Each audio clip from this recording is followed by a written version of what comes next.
Meditation and mindfulness are practices that you could use for better mental health and clarity, and they even benefit things like blood pressure and even weight loss. For example, concentrating on your breath for 10 minutes a day helps reduce stress and improve focus. I've been working on these practices for several years now, and I can definitely tell that they're working, but I have not managed to get either practice to that next level. On the meditation side, I primarily use the Muse headband, which tracks your brain activity and lets you know using audio cues when you're doing things right and when your mind is chaotic. I've also been using the Mendy headband. This one is a bit different. You play a game where you're trying to make a ball move using only your concentration skills. Both applications are pretty enjoyable and provide their own metrics. On the mindfulness side of things, I try to approach how I eat in a more mindful way. And this is something I learned relatively recently. I used to simply eat, and many times I wouldn't even know what it is that I ate. Now I try to slow things down a bit and actually taste the food, chew it, and eat slower and be present for the meal rather than thinking about what I need to do next. A lot of what I learned over the years come from Dr. Cody Rall, who has a YouTube channel dedicated to neurotechnology, and he often talks about the devices that I use and the importance of mental health for longevity as well as well-being. So earlier this year, I had a chance to participate in his Sharper Everyday program, which I really enjoyed. And so I had a chance to catch up with Dr. Cody for a one-on-one chat about neurotech, his program, and the benefits of mindfulness and meditation. And here's that conversation. All right. And we're on with Dr. Cody Rall. I had a pleasure to actually be part of his initial program that he's offering that we'll hear about today. And so I wanted to bring him on and talk a little bit about some of the devices that I'm using with for meditation and mindfulness and get his take on it. It's a big topic for me. As a matter of fact, I was on another podcast just 2 days ago and talked about mindfulness again. And there's a lot of things I don't understand. So Dr. Cody is an expert, and I'm happy to have him here. Dr. Cody, please introduce yourself and give us a little background. Yeah, it was great to have you in the program. My background is actually in psychiatry. I was in the Navy for 8 years and did my training there. Some of the most advanced brain imaging technologies in the world, and really stimulated my imagination of where neurotechnology could go over time. And so I started posting my excitement on YouTube. It's about 12 years ago now already. And over time, these devices have just developed and become more capable of delivering data on our brain, as well as training programs to improve things like sleep, focus, meditation. So I've here and there over the years put together various programs for people to get involved and educate on how to use the devices the best that I know how. It's definitely the wild west of medicine right now, out in health and wellness land, but I think that the benefits are real. The data is very valuable, and that these devices are only getting better and better. So it's just been a privilege to work with people such as yourself to further the technology or knowledge and deliver real value in doing that. Yeah, there is a part in the program which kind of got to me. During the program itself, I didn't really understand it, but then I spent some time on it later, and it really opened up some things for me. So it's the part where I believe it was the second day we kind of worked on letting go and that whole exercise, and that was huge. Can you talk a little bit about that? How, like, why does that work? It's just, you know. Yeah, so Letting Go, it's by Dr. David Hawkins, who has since passed away. He was a psychiatrist as well.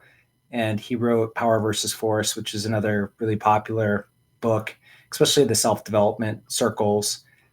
He talks a lot about different emotions and how they can bring either power to our lives or almost disable us. If you look at the pyramid at the bottom is guilt and shame, which are, if you go into self development, uh, meditation speak, it's kind of like a low vibrational energy that can suck you of your will to, uh, not only to your will to live, but your will to thrive and accomplish things, and your drive.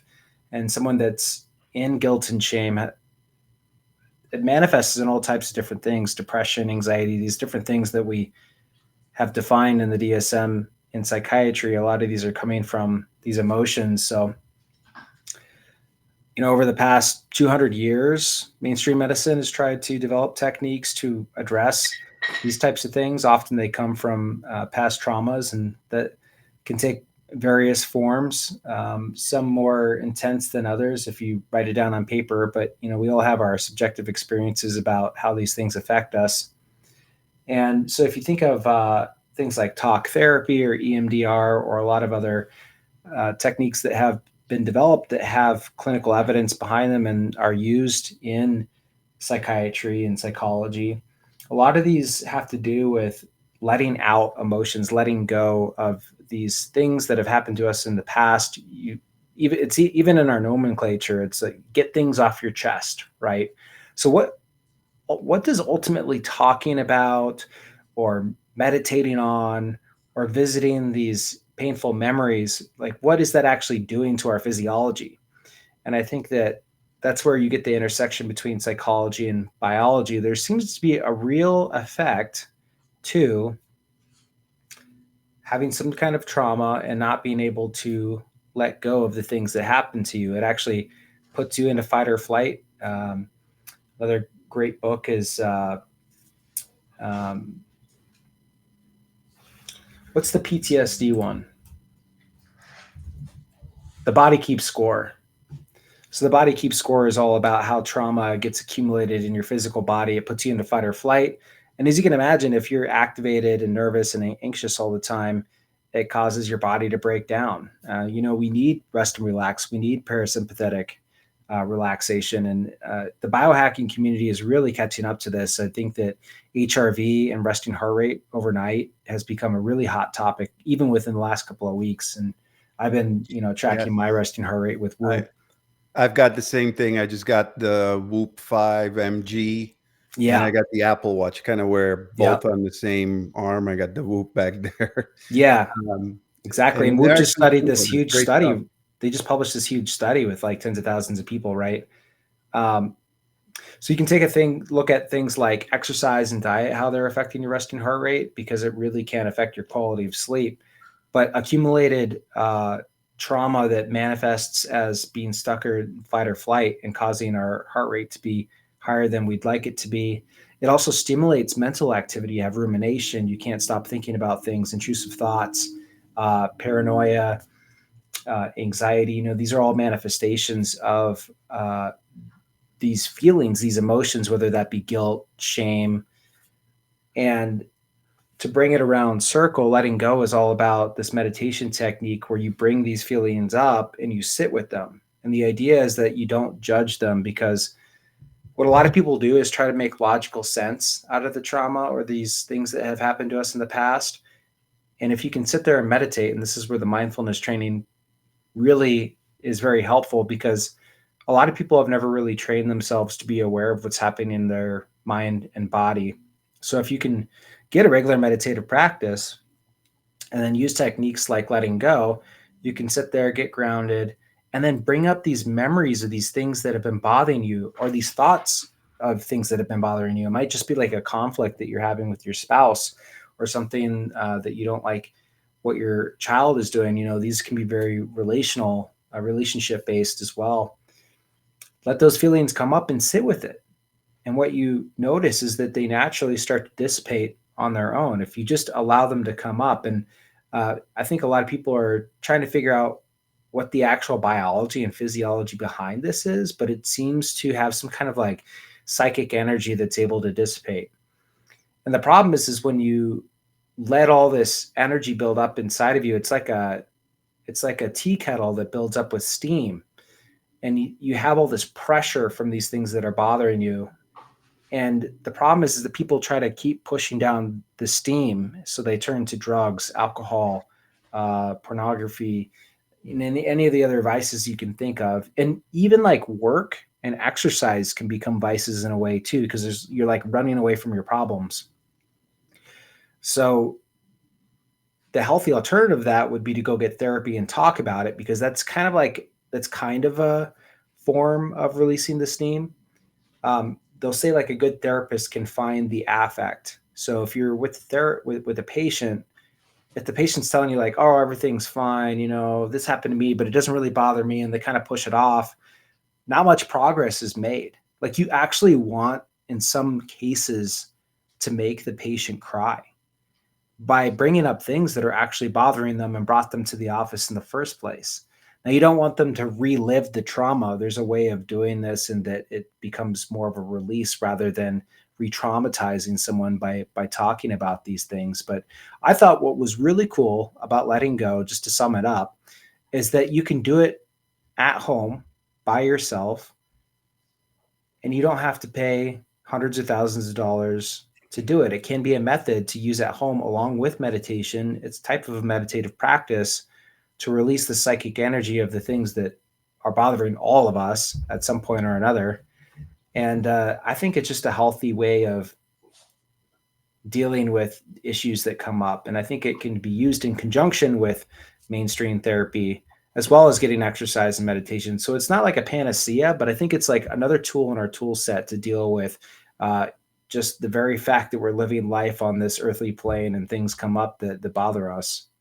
Yeah, I thought it was pretty interesting because, yeah, I'm not one to talk about my problems or even acknowledge them a lot of the time. So when I did actually stop and think about that exercise, it did bring some things that I guess I always knew but never really acknowledged.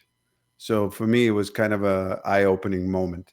And I am, like you mentioned a couple of things, and one of the reasons why I went into your program is because I am very much interested in meditation and just having better, I guess, cognitive abilities and just being able to, like, I work in IT, and a lot of us in IT don't get enough sleep, and we're just awful at, taking care of ourselves. It's everything is about work most of the time. Very little time is spent on us. Like we're always studying for something. Never really take days off, that kind of thing. So in the last few years, I noticed that burnout is real, and you have to take care of yourself. So this year I've lost a pile of weight, and I'm trying to get better. I'm definitely sleeping more and doing well there. And of course, I have these Yeah. these things that I want to quickly talk about before we move on. But I guess so this is great. It's one of the best exercises that I've done in a long time. So I think if you want a testimonial for your program, that one exercise was worth the 5 days for me alone. But I Yeah. gotten a lot out of it in addition to that.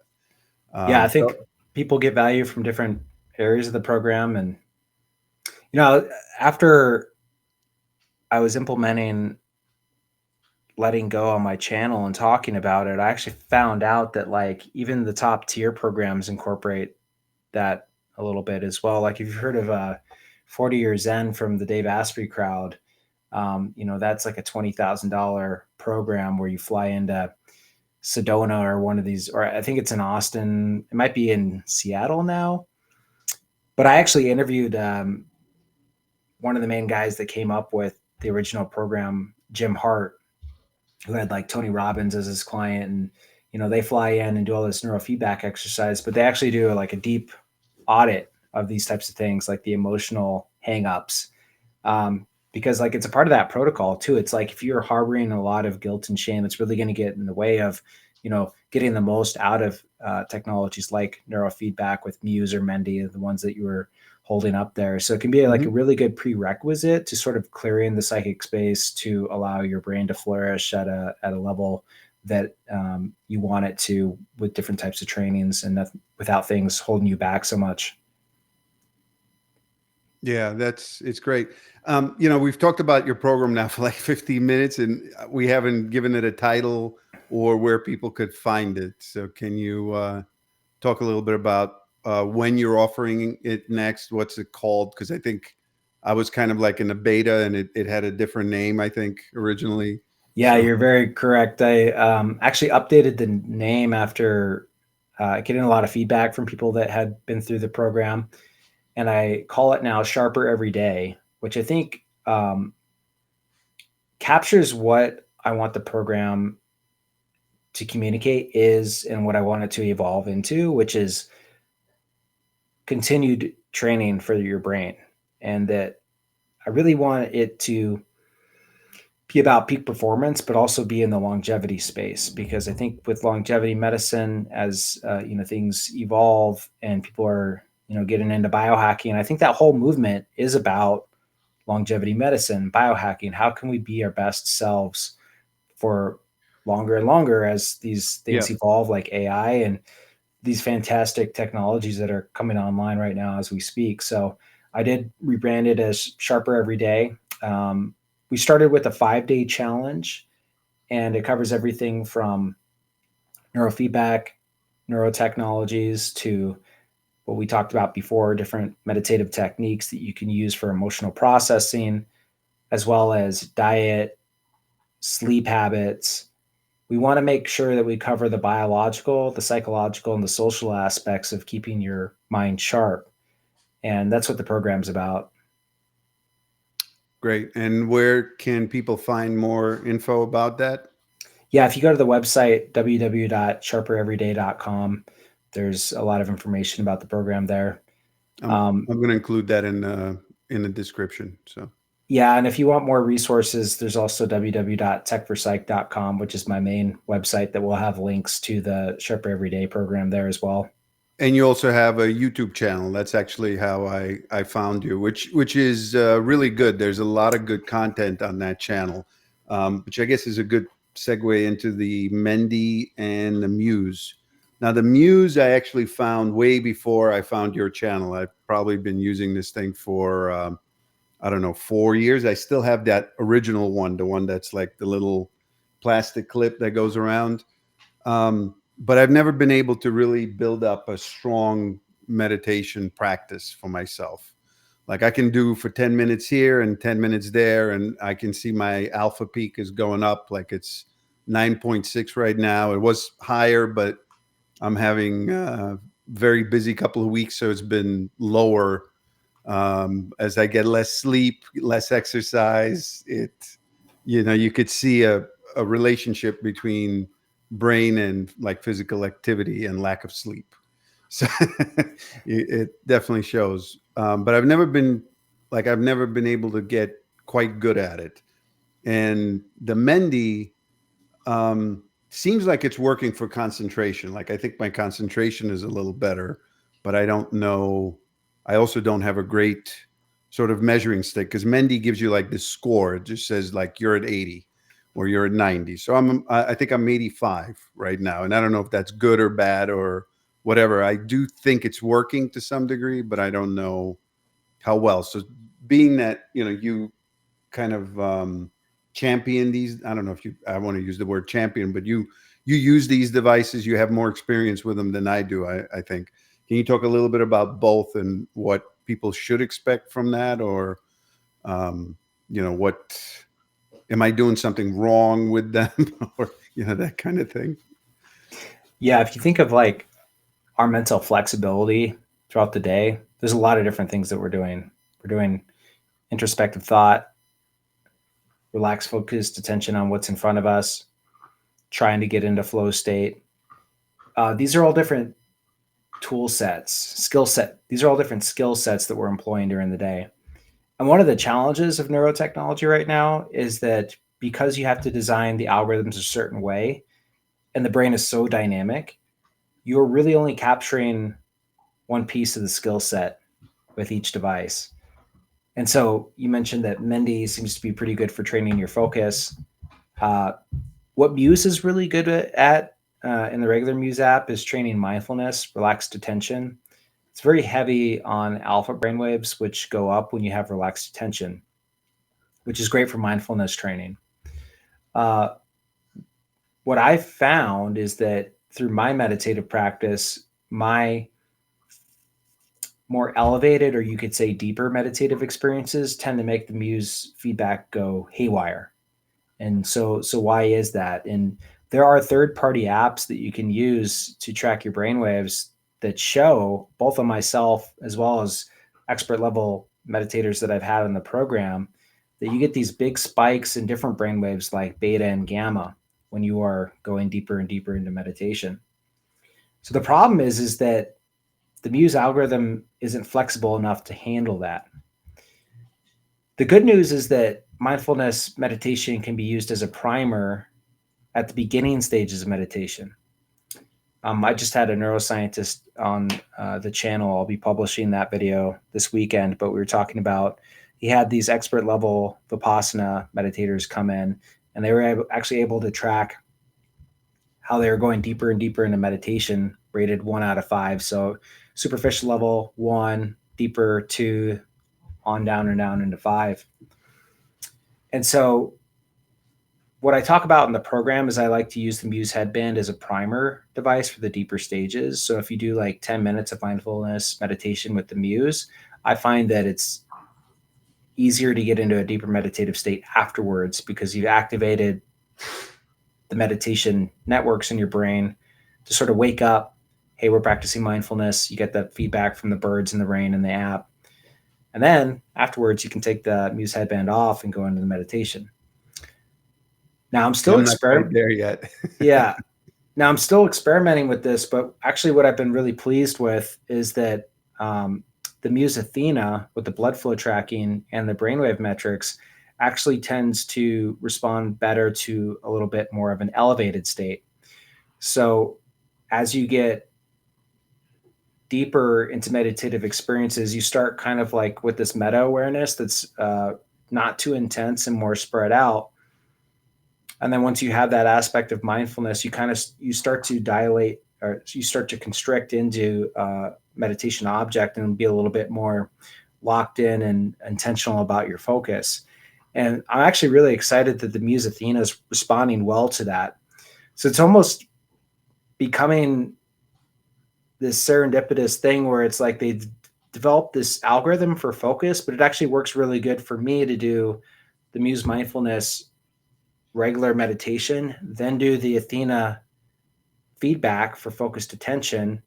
So it's kind of like you got this spread out meta awareness. Now you're constricting in a little bit.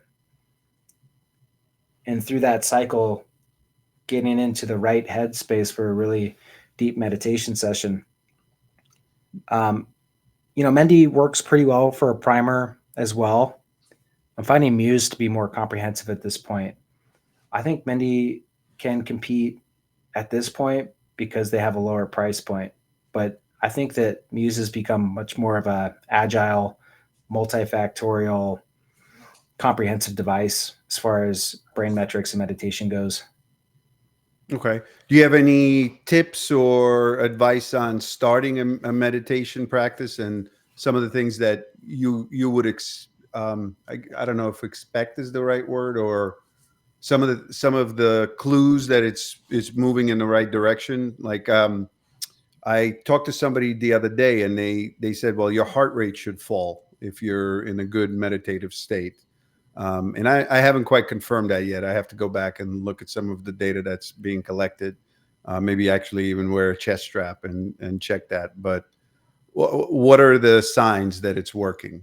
Like, is it just better cognitive ability? Like you're quicker on your, you're thinking faster. You get into the flow state easier, or is there more to it than that? Yeah, I think mental agility and less mind wandering is definitely aspects of meditation, positive benefits of meditation that come out. For me, I think that what has evolved over time is this ability just to feel like you have this locked in attention during meditation that elicits experiences like non-dual awareness, like you're kind of merging into your surroundings and just there.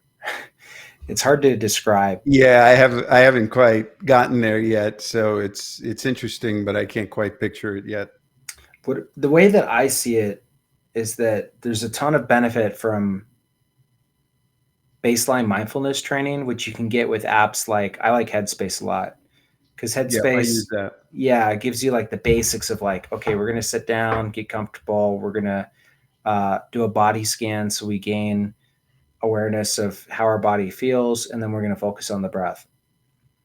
Then the next level of that is you have those protocols that you can do to enhance your mindfulness. And now you can use them with neurofeedback, because if you do that breath attention with neurofeedback using the Muse headband, then you get even better awareness of when your mind has wandered, because the device is telling you when it has wandered. The next Yeah. level of that,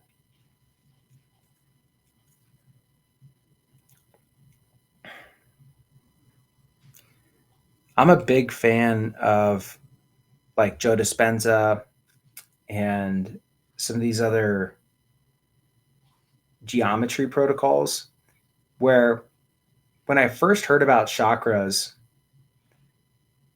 I'm coming from a mainstream medical background, so I'm like, there's Yeah, and nothing I'm there. IT and science, computer science type of stuff. Yeah. Yeah, and I'm like, okay, these are just maps that were made up about, make believe energy centers throughout the body. And when you're hearing the superficial descriptions of these things, like, oh, this one's this color, it makes you feel this way, it's responsible for this, that, and the other. It's like, okay, I learned like physiology over 4 years in medical school. Like, I know what each organ does and how the nervous system is all connected. But as I got deeper into my meditation experience, I started visiting these centers with my mind's eye, with my attention. And And I found these Joe things are Dispenza. like thousands of years old, right? I mean, like these aren't made up in the last 20 years by, somebody. This is like old, old, old. Right. And the reason why I had to think a little bit is to kind of piece back together how my progression has gone. But I really found out the power of these centers when I read Becoming Supernatural by Joe Dispenza. Because he was I talking read that about book like, recently. yeah, he was talking about visiting each energy center up the chain and doing this breathing technique to bring the energy up to like your pineal gland and these other centers that are, in and around your head. And then at some point I figured out like this is a Kriya yoga technique. This is actually a much older technique that Joe Dispenza has sort of adopted into his program and, altered a little bit. And he talks about some things that are odd that I don't even agree with. He talks about these different breathing techniques that are supposed to circulate your um, cerebral spinal fluid to increase electric charge. And I'm like, this sounds like nonsense. So I don't even know if I haven't seen any scientific evidence behind the cerebral spinal fluid circulation. But I do know that when I started trying to meditate with these energy centers, I felt something there. There was something there that was pulling my attention in. And recently, and I talk about this in the 5-day challenge that you were in, I came across the work. I read a lot of books on Kriya Yoga and these energy centers and how they're supposed to elicit this energy. And I couldn't figure out that why when I meditated with the Muse that those energy centers seemed more accessible. It's like if I did the mindfulness training with the Muse and then took it off and then visited these energy centers up the chain, that there was a stronger pull to them. It was like I was priming my attention to be more aware of this energetic pull. And about a year and a half, 2 years ago, I came upon Dr. Robert Gilbert's work that was hosted on Gaia. And I was just blown away because this program explained exactly what I was experiencing, which was that there are these energy centers that have a radiant phase and a contraction phase. And it makes me think a lot about physics, how we're talking about how like there's these black holes, there's a lot of energy that is unaccounted for in the universe. And if you like imagine if the our surroundings are this fabric of infinite black holes of some kind of energy sinks as well as Big Bang radiation. There seems to be these energy center poles in our surroundings, and I don't know if it's because when you focus on a certain center, your brain just feels that way just because of the different brain circuits that you're turning on, or if there's something actually physically there. That's something that we haven't been able to prove yet, as far as I know. But I do know that if you activate these different energy centers, one of them is called the golden triangle. It's supposed to be like a ball of light over your left and your right shoulder, as well as one above over your head.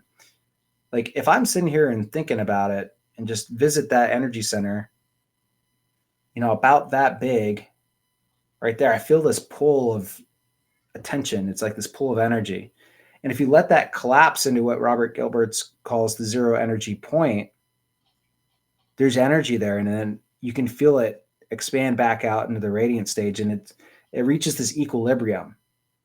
And the whole point, and the reason why I'm going into these specifics, and the take home point is that they stabilize your attention. I can sit here and do that and have it stabilize my attention. And then I can come up here and have it stabilize part of my attention here.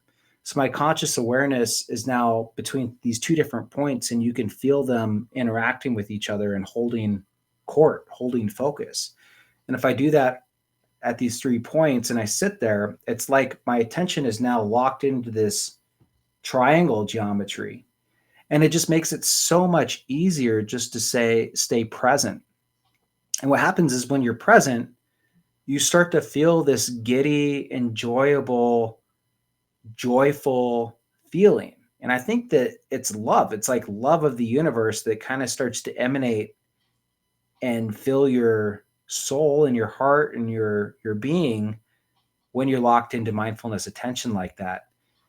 So it's like you have these stages of mindfulness, training your attention, but most people don't get past that point. And I think that's the superficial level that's so frustrating, is like, I'm not getting nourishment from this. This is like just annoying because I'm just sitting here, playing policeman over my mind and redirecting it back to the thought that's super boring, and I'm not getting much out of it. But there's some point, and I've been trying to develop the program better and better so I can get more and more people over that annoying threshold that took me a couple of years to get over, to where you have this practice that's incredibly nourishing. It's like you just feel it fill you up with so much positive energy that, like, it's not difficult to maintain a meditative practice because it's something that's sustaining you. You become a little bit addicted to it.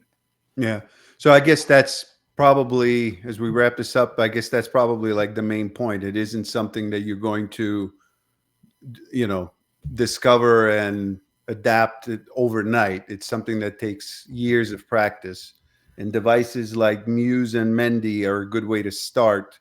But then you have to kind of rely on some of these other techniques, some of which are, older and I guess more developed, that take you to that next level. Yeah, and I think ultimately it's still going to be a small niche of people that are super interested in deep meditative experiences and putting in the work to feel like they can get there. What I'm excited about is these devices are offering more mainstream data. So you have like peak alpha measurements with the Muse, as well as Neurable just came out. The Neurable headphones. Well, I looked at those. Yeah, I know the ones you're talking about. I spend a small fortune on this stuff. I know. Yeah. Okay, so these are actually brainwave sensors on the ear pads. These are the Neurable MW75s. And they just came out with metrics of wakefulness, calm, cognitive speed, anxiety resilience, and an overall brain score that you can get from 30 minutes of recording every day. They look like normal headphones. They record your brainwaves around your ears so you don't have to look weird with like a headband at a coffee shop if you're using them. Originally, they were designed to give you focus tracking. So they actually give you feedback on how well you focus during a work session, but now they're introducing all these other metrics as well, which I think fall into the longevity biohacking niche and a lot more practical for people to use rather than the airy fairy over the top meditation stuff, which is where neurotech has been for a long time with the Muse headband, its primary users being meditators, but now it's really becoming like an HRV Fitbit for your brain, which I think is super exciting and very practical. I just used it over the last month. And what happened is I had a regular work week. Then I had another cohort of the 5-day challenge, Sharper Every Day. And then I had a vacation week. And then I had another week back in the office. And you can totally see how everything was pretty stable the easy week. And then my metrics just start to go down and down and down as I'm, burning a lot of brain fuel running the program. And then sort of go offline during vacation. Like my focus and my wakefulness was just like trash while I was on vacation, but because I was like disengaged, right? I was just like relaxing in parasympathetic mode. And it actually has a physical stress marker too. And you can see I was like under very little physical stress during the vacation. And then everything sort of came back online as I was back into the office. I can't wait to release that data. And I was tracking it along with the Muse headband, and I fed the data into ChatGPT, and there's a strong correlation between, multiple neurable metrics and the peak alpha measurement by like a correlation coefficient of like 0.94, especially with anxiety resilience was the highest correlation coefficient with like cognitive processing speed and focus like right behind it. So I just thought that was super cool. I can't wait to release that video so people can see how advanced this stuff is getting. Yeah, I'm looking forward to that. So when you release it, I'll be the first one to watch it. Awesome. Well, it was great talking today. Yeah, thank you very much. So again, I'll put the link to your YouTube channel and your program into the description at the bottom, and I hope to have you back. I still have a ton of questions around some of this stuff, so maybe we can catch up at another time and talk some more. All right, man. It was fun. Thanks. All right. Thank you.